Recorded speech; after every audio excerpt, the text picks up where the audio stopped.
these games. Yeah, no, they do well to put the ball in the back of the net. But when you look at their goal scorers, their leading goal scorer is Romel Kyoto. Sometimes people ask me, what exactly is Room 442?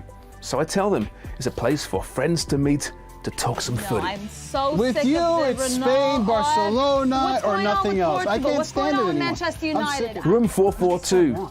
I don't understand. I don't know, They've man. given him everything. He has say on managers and players and who knows what. They basically gave him the key to Paris.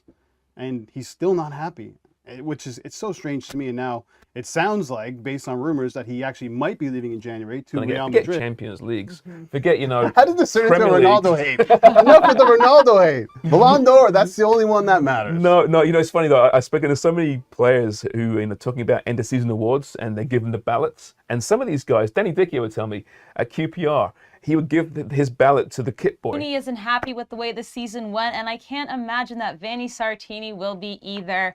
Back on the couches, I'm joined with Mikey saying Vancouver just narrowly missed out on the playoffs there. It was close. I mean, I got to give them credit. They pushed all the way to that point. Came down to the last game of the season. I'd even say the last half of the season because they were still pushing in that game. And yeah, unfortunately fell short. What I hope is that they don't give themselves false hope from this. I think Vancouver needs a serious evaluation in terms of what they need to progress moving forward. But it was nice to give the fans at least something to root for here down the stretch. Sure, absolutely. And All right, somebody next else... one up. The next question on the survey is, who is the best keeper Oh, it's gonna be... in the EPL? The survey says Sarah has Allison. Once again, Mikey's saying has What Edison. is wrong with you, buddy? Now, the best part of this is that Allison is spelled differently on each. Yeah. It's two S's, by the way, in Yeah. the team. I always- Arguably, you could say, but still a team that's oozing class as well. Could they be the major problem for a team like the Dutch here? If we're looking at this group just by the team and who the players for each team, it should be the Netherlands. Mikey's right. And then I think it will come down to Senegal and Ecuador. I think Senegal, we know big man Sadio Mane is there. We're going to see goals from him. But I was looking at who Senegal have played of late. Yeah, they won the AFCON, but a lot of those games they actually drew to make it to the final. Quiet, but sometimes you can catch room 442 wildlife interacting with one another. An amazing sight, true football intelligence. Messi. James, it's Ronaldo. Messi. It's always Ronaldo. No, it's No, Messi. it's It's Ronaldo. Messi. It's Ronaldo. Messi, It has to be Messi, Ronaldo. Messi, Ronaldo, Messi, Ronaldo. Messi, Yeah, Messi. Ronaldo, It's Ronaldo, Messi. Ronaldo, Wrong. Ronaldo. Messi. Ronaldo. Room 442. Proper footy talk? He's able to score goals. In a game like that, you got to bring on the best player. You got to bring on the guy who scores you goals. And so for him to say that, it tells me, well, you have no respect for Luke Shaw. You have no respect for Lindelof. You have no respect for any other player you put on that pitch that came off the bench because you hold Ronaldo to a higher regard. They have a deep squad. They're doing really well. At the end of the year, they're going to be losing Georgi Mihalovic and Ismail Kone. Right? Those are two very important pieces to this team. TFC, on the other hand, they have an open DP spot. They have a lot of money coming off the books. I think TFC, with the framework that they have, are closer to an MLS contender. And that's just going back to my original premise that Montreal is a good team, but they're not a great team. Question, who is the most underrated player in the Premier League? Well, the survey says, surprise, surprise, Julian Alvarez, Tarek Lamptey, James Ward-Prowse, and Amadou Onana. They all different. That's nice to see. Yeah, that's Okay, very quickly in 10 seconds, tell me why Onana. I think he's going to be one of the best midfielders in the world in the next 5 years. I think in the Premier League, probably going to be one of the best if he ends up staying in the Premier League. I think he'll move from Everton in the next couple See what months, happens maybe there with January. Wolves. But finally, let's jump through La Liga. Benzema returns from injury, but his off night. Penalty missed show Real aren't infallible. Oh, they still haven't lost. They haven't Right. lost, but, that was a really, really poor penalty from Benz. It's meant to happen. To be honest, he had a great game. But you're tying Osasuna. It's a mid-table team. Right. And guess who now are top of the league? That was fun. Yeah. We'll do it again. Yeah. All right. We're back tomorrow. I mentioned the roundtable. We have that, of course, as well as Premier League Rapid Fire. So a Nice. busy one on Friday. Cheers very much.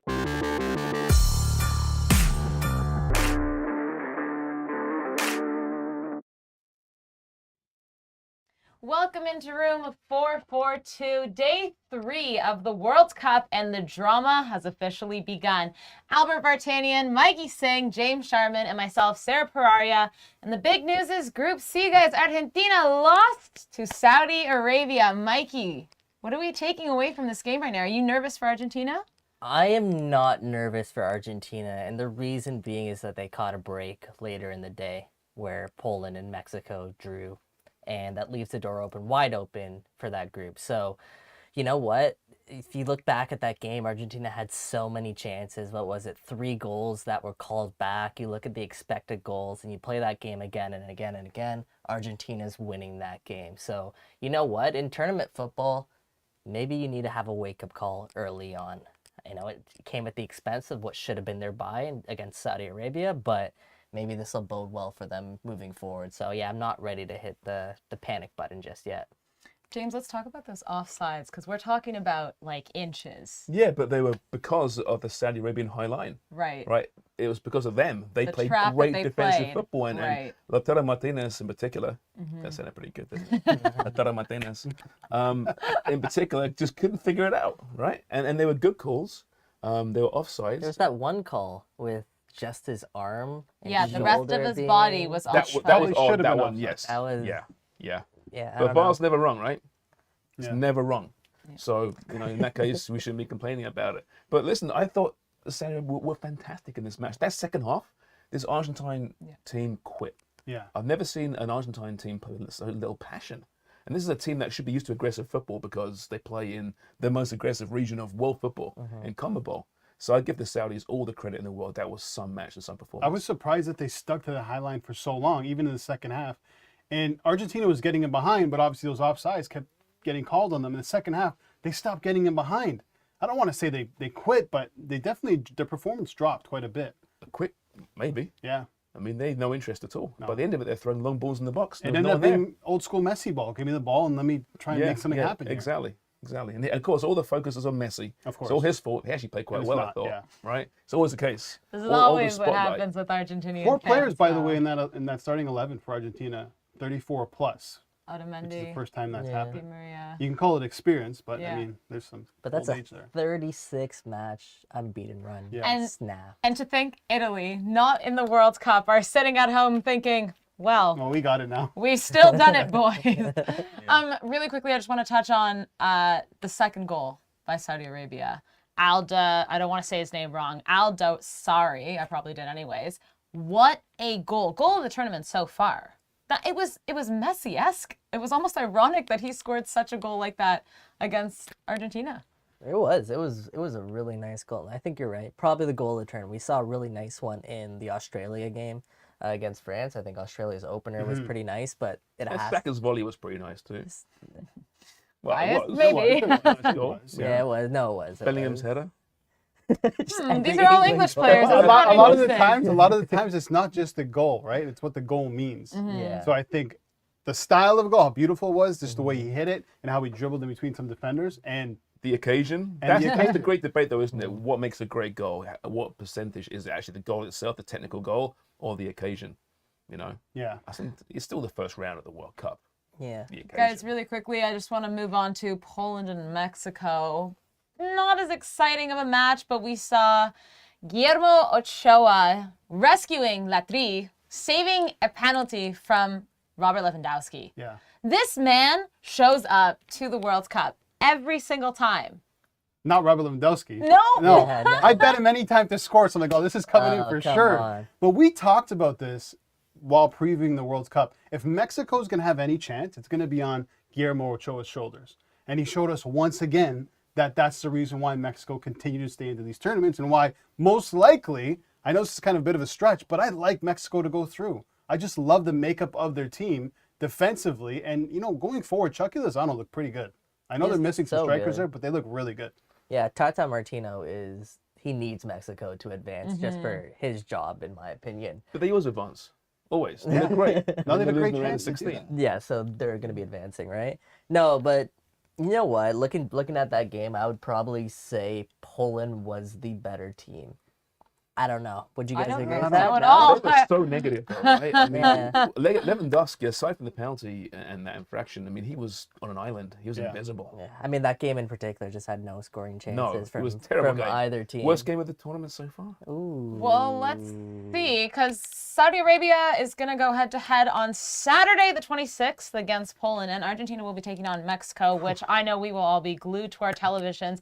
As it stands, Saudi Arabia is top of Group C. I don't think anyone predicted that, with Poland and Mexico in the middle and Argentina at the bottom. But up next, guys, we will be breaking down all of Group D's action today.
Welcome back, guys. Group D also had matches today, and we saw Albert's favorite team of the tournament get into action, Denmark and Tunisia. And let's praise this Tunisian side, because what a match they had. A surprise draw. I think most people kind of assumed Denmark were going to come away with some results here, but Tunisia really pressed. Yeah, and most people assume that because most people don't know anything about Tunisia. And I'm one of those people, I'm going to be completely honest. But they were fantastic from the opening whistle, just the intensity they came out with. And the guy on the screen there, Jabali up front, was fantastic. Could have won the game for them. And in the middle of the park, they had another midfielder in Laidawi who started the game, who set the tone with that challenge on Christian Eriksen when he hit his chest. Yeah, that was amazing, wasn't it? That's exactly the way that Tunisia played. And they played like that throughout the game. I mean, they dropped a bit in terms of energy levels throughout. But for the most part, they went, minute to minute and That was played inappropriate, hard. though, didn't you? Sorry? Inappropriate. A slide tackle on Ericsson and then beating your chest. Yeah. Wow, I didn't even think about that. You Jay. know? That's dark, Come on. James. Hey, but That's got the crowd dark. going, right? It did. Now, a lot of credit for Tunisia. Denmark, much better in the second half, but I think there's still a lot more to come from them, hopefully. It was the spirit, right? That's the thing with Yeah. this Tunisian side. They showed a lot of heart, a lot of character, and they didn't stop running. As you mentioned, like there were times where their Yeah. energy levels dipped, but I think for the whole match as a whole, they were relentless. They outworked Denmark, and quite frankly, I know this is kind of cliche, but it looked like they wanted it more in that game. I think so. And they're a big side. They're going to be tough to break down, and I got to give them credit because I did not think that they were going to be a good team, Yeah. but they're a tournament team. a team like Tunisia, too, what they lack in quality, you have to make up for in effort, and that's Oh, yeah. exactly what they did. It was a really good 0-0, actually, wasn't it? It was. Lots of drama in it, both ends of the field. I thought there could have been a penalty at the end there for the handball. Yeah. Okay, Which- let's talk about that. I thought it was a handball. Okay, because I thought it was the right call, but it obviously tore the internet apart. What do you guys think? I just think because, obviously it's at high speed and his hand was kind of, right there. It was so quick for him. But it was unnatural position and he kind of cradled it to control it. In which case, to me, Was that's it just a off his handball. body and Yeah, his Chest and then his hand? hand, yeah. Yeah, and it was yeah. coming through a crowd of It's players. also, It's what's an tough. unnatural position? Yeah, I Yeah, know. that's- But maybe it wasn't a clear and unforced error. Yeah. Yeah. Maybe that's the main thing here, I guess. Did they really gain an advantage from it too? Like, No, not at all. Right. that would have been a harsh one to give. Yeah, and near the end of the match as well, Cornelius there were with almost Oh. a header. You must have been screaming. I'm just picturing Albert just watching this game. How did he miss that? He was right at the post, right? It's like you and men's league. That's basically. I had a worse. I was actually on the goal line. Anyway, that's a whole nother story. But he was right there. That point or that goal would have been huge for Denmark, especially right now. What happened in the France and Australia game? Now speaking about France and Australia, Australia went 1-up against France. Beginning of the match, we were all losing our marbles, but then it came crashing down with the French scoring 4 and Olivier Giroud tying Thierry Henry's goal record with 51 goals. Olivier Giroud, 36 years old, still putting it in the back of the net. You have to give him credit. And it's as good as Thierry Henry. Yeah. Honestly, right? Look at the record speaks for itself. No, it's amazing though. I mean, I'm so happy for him. I really am, because no one respects him, it seems, apart from Mbappe, who loves him because he's such an unselfish striker. But good for him. It's a weird game though, wasn't it? Because France, started off playing like Australia, and Australia started playing like France. Went up 1-0, and then the reverse happened, and okay, back to where it should be. But France are one of those teams that we know how good they are. We know what they can do. But it's if they want to play that way. And it seems they were very complacent. They took the Aussies for granted. We're going to beat these guys. And it caught them off guard, which is a good thing, I suppose. Because when they turned it on, they looked devastating. And Australia, defensively, appalling.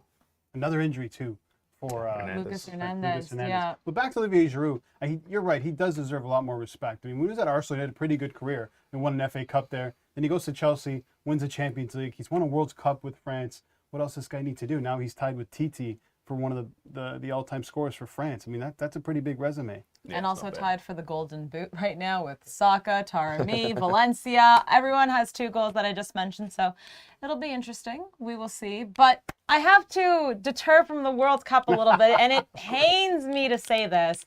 We're actually going to talk about Cristiano Ronaldo in regards to Manchester United, not Portugal.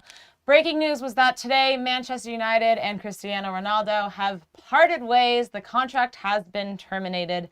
James, we are talking about Ronaldo and his club yet again in the middle of a World Cup tournament. I think it's nice of him to take the pressure off Messi.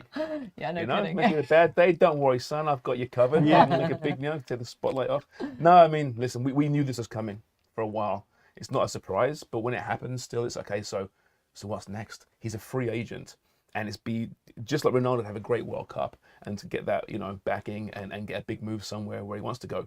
But he needs a big World Cup now, a really big World Cup, a poor World Cup. And I'm not sure how many suitors would be out there for him. And this is exactly what he wanted, right? Terminate the contract. Now he can go on a free. Yeah. I was just looking at the list of teams that he might go to in terms of the odds. Sporting up there 3-1. Chelsea right behind them. Any MLS club, and Bayern Munich. I don't know why, but I don't see him going to any of those places. No mention of Arsenal.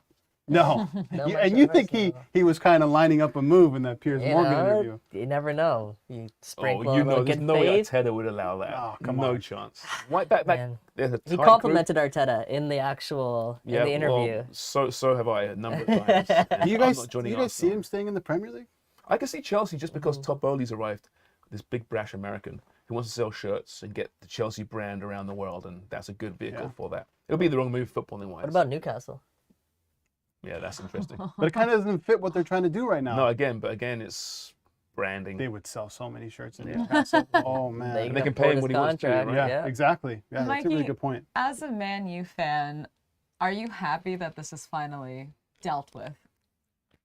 Bittersweet is probably the best way I would use this, or best word I would use to describe this. Listen, this guy is the greatest player to play for Manchester United. He's arguably one of the greatest. I'm George Best. Yeah, but he's Come on. like history-wise, he's gonna go down as 1 or 2 in terms of greatest players to ever play football. And what he accomplished in the Manchester United shirt, it's simply unbelievable. And it's sad to see an ending like this between him and the club. But on the other half of it, yeah, it was time for him to move on, stop being a distraction for this club. This club is moving in the right direction. It's Erik ten Hag's club now. And yeah, it's good to see him move on in that regard. But yeah, bittersweet still. I think Mikey's getting choked up. I got a All little right. sad. Well, let's I got a leave little- Ronaldo out of it now then, until Portugal gets into it. Because, guys, up next, we're talking Canada and Belgium in the World Cup with Fast Money Football. We'll be right back.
All right, guys, welcome back in. And we have to now talk about Canada in the World Cup. Mikey, the day has finally come. We are less than 24 hours away from Canada and Belgium kicking off.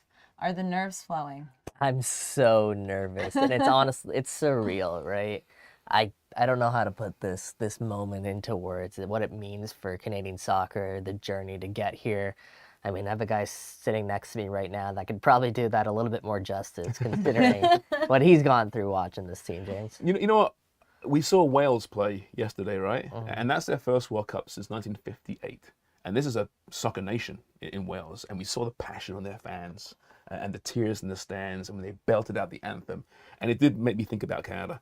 You know, we may not be a soccer nation, but the fans of this team are very much part of a soccer culture. They understand the game. They understand what it means. So it's going to be, I think surreal is the best word for it. Until we see them come out on the pitch and we see Atiba with the flag and we see the anthems, we won't know quite how to feel. Once the whistle goes, I hope then the nerves go away and we just start enjoying our football game. I suspect the nerves will remain though. But it's going to be just, I don't care about the result. That's where I'm at right now, I think. I don't care. They've done the job. They've got to the World Cup. We're now becoming a football nation. And it starts officially tomorrow. So it's just a great time to be a Canadian soccer fan. Yeah, I've been trying to imagine what it's going to look like to see Canada on the pitch at the World Cup. Like really just trying to think about it and see, Atiba Hutchinson or Stefan Eustáquio alongside Kevin De Bruyne or Eden Hazard going up against, Alistair Johnson. In an important match. I can't like picture it, right? And I'm trying to think of them, singing the national anthem. What jersey color are they wearing? I'm thinking black, but am I wrong? I don't know. It's the away kit, white or black. All right. Because Belgium's away kit had the whole love controversy, and they wanted to wear that till the knockout rounds, they were saying. So I'm assuming in that case. Belgium will wear the orange with the flames. Yeah, with the Flavor Town jerseys, yeah. All right, well, let's jump into Fast Money Football presented by Botana, where we talk to you guys about tomorrow's matches, give you a little bet, a little sprinkle, maybe something to look at. So let's start with Canada and Belgium. Albert, what do you got? Both teams to score. I've stayed away from the results. I mean, the expectation, I hate to say it, but the expectation is probably Belgium to win this game. But, based on what we saw in the Saudi Arabia-Argentina game, I think it can give Canadian fans a little bit of hope, right? That a team like that can pull an upset against such a big team. And if you really compare Saudi Arabia and Canada do have a lot more quality, I think, than that Saudi Arabian team. But I'm going to go with both teams to score. Belgium, their weakness clearly is defense. And we know that pace can really get at them. And Canada have that in abundance. And they have quality up front in Jonathan David and potentially Kyle Larin if he starts as well. Those guys can score goals. So I think they score, and I do see Belgium scoring as well. Minus 122. Mikey? Yeah, for me, I'm taking over 1.5 first half goals. First half? Yeah, the reason being is, listen, this is Canada's first World Cup since 1986. The nerves are going to, we're nervous talking about it. Imagine the players that are going to be stepping onto this pitch. A lot of inexperience, especially in that back line, right? Alistair Johnson, Kamal Miller. And we've seen when they've gone up against Uruguay and Japan most recently, they've conceded early. So I do expect, unfortunately, I think Canada will likely concede in the first half, but then that opens the game up. And then Canada has weapons. And I could see them either getting a goal on a counterattack or just, trying to attack, getting a goal, or at the same time conceding another one. So I'm taking over 1.5 first half goals. Yeah, I'm going for once cards. Over 4.5 cards in this one for the same kind of reasons, right? Pace kills. We know that, right? And how do you stop pace? You take tactical fouls. And I think you're going to see a lot of that in this match, especially with those creaky defenses. Plus, Canada loves a scrap. This team's proven that. They don't mind a scrap. And there's some tenacious players on that Belgian side too, with Witsel and Tielemans and stuff. So I see over 4.5 cards is plus money. Why not? Yeah. I like it. I'm with you though, Albert. I went Belgium actually, and both teams to score. It's hard to find some value. I also didn't want to go against Canada. Also from what we saw in the qualifying games, like you said, Mikey, they are able to score. So I thought both teams to score, maybe keep it safe. But I'm finding it hard to see Belgium not winning this game. But hey, Argentina lost to Saudi Arabia, so what do I know, right? Let's look at the other two in Group F. Morocco against Croatia. James, what do you got? Morocco against Croatia. I've got Croatia winning that one, and both teams to score. Again, we mentioned defenses. Croatia's defense not great. It's been rebuilt since last time we saw them at the World Cup, so it's perhaps not quite as creaky and slow as you might think it is. But yeah, Croatia to win and both teams to score at plus 410. For me, I got over 2.5 goals in this game. I think, today we haven't really seen that many goals aside from this France-Australia game. I think this will be one of the games that starts the day off on more of a positive note. Morocco, they're kind of like Canada, where they got a lot of pace. They have Ziyech, obviously, who's capable of a quality moment, while Croatia's still a Croatian team that many have pegged to advance past this group, and they have goals in them. So over 2.5 goals in this one. Yeah, I've been a little torn over this because Croatia coming in at plus money on the money line is nice. But I'm just concerned. I know they're coming in a good form, but Morocco's a really good team.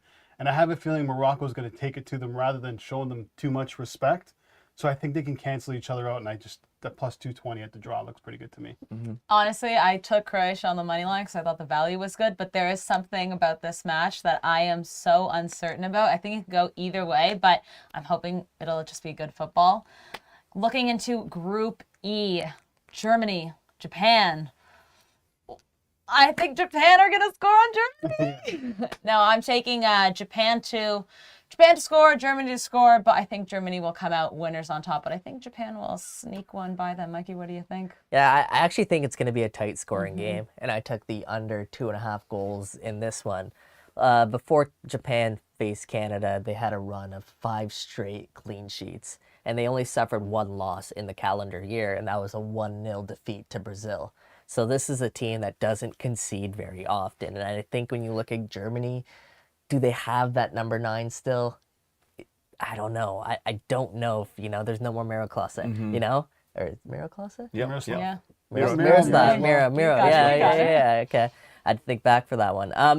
So I just think it's going to be a tight scoring game. Under 2.5 plus money. I think there's good value there. I'm going both teams to score. I think Japan scores as well. I think Germany they still have a lot going forward. I mean, no Leroy Sané for this one, which is unfortunate. He's got a knee injury. But Serge Gnabry, who I think can have a good tournament. You still have Kai Havertz. Thomas Mueller is still in there. Joshua Kimmich, Musiala. There's a lot to like there. But defensively, there's issues. Yeah. If you look back at Germany in the Nations League, they didn't keep a single clean sheet. That's a big issue. And what we saw from Japan, at least against Canada, they play a high press. They have pace. They can get at you. So both teams to score at minus 120 looks pretty good. Thomas Mueller has 10 World Cup goals. He's eyeing Klaus's record of 14. He wants that record right now. So I know people say he may not start, but I think he will start. He's the experience in that side. And to have 2 or more shots pays pretty handsomely. So I think he'll be all over the pitch. I love Mueller. I think he's a fantastic player. He looks so little like a footballer should look. And the way he runs, and he's got his socks down by his ankles. It's my kind of player. I love it. Yeah. All right, guys, and finally, Spain will be taking on Costa Rica. Albert? I go Costa Rica plus 3, so it gives them a little bit of a lead, but minus 160s are pretty good odds. When you look at Spain, they lack, unfortunately, they have everything, but they lack that cutting edge in front of goal. I think 6 out of the 8 qualifying games, they've scored less than 2 goals, which is a big issue. And we're going against Costa Rica, a CONCACAF team, who's going to sit back in numbers and frustrate Spain. I can see Spain winning this, but not more than 3 goals. Okay, Mikey? I got more of a reach here, but it's just this inkling, this feeling. I gotta hear this now. It's the first goal that will be scored in this game is going to be via a penalty. Okay. And we've seen VAR already come into effect on a number of different moments. I think between this World Cup and the last World Cup, there's been way more goals via a penalty shot as opposed to there was in the past. And then with Spain in particular, their differences, their margins are so slim. So if Costa Rica slips up, makes one bad tackle within the box, I think Spain can go from the spot. So I like that, and that's paying at 6-1 right now. Good show. All right, James? I know Costa Rica, they're going to defend deep, like you said there, but the one team that can unlock those deep defenses, I think, is Spain with that midfield. So Mikey's been hammering Costa Rica all week. Yeah, I don't think they're that great. They're not. I don't think they are either. I think they're pretty poor. So I think it's going to be a handsome Spain win. Another big blowout. 3 or more goals. Amazing. Okay, well, I'm taking the Spanish to win and sprinkling a little on Ansu Fati to be the goal scorer for them, or maybe scoring several. But guys, that is it for us today. Day 3 gave us all the drama, but tomorrow, Canada and Belgium. It is time, guys. Get ready. Set your clocks. Canada's playing in the World Cup. We'll be back tomorrow. Thanks for watching.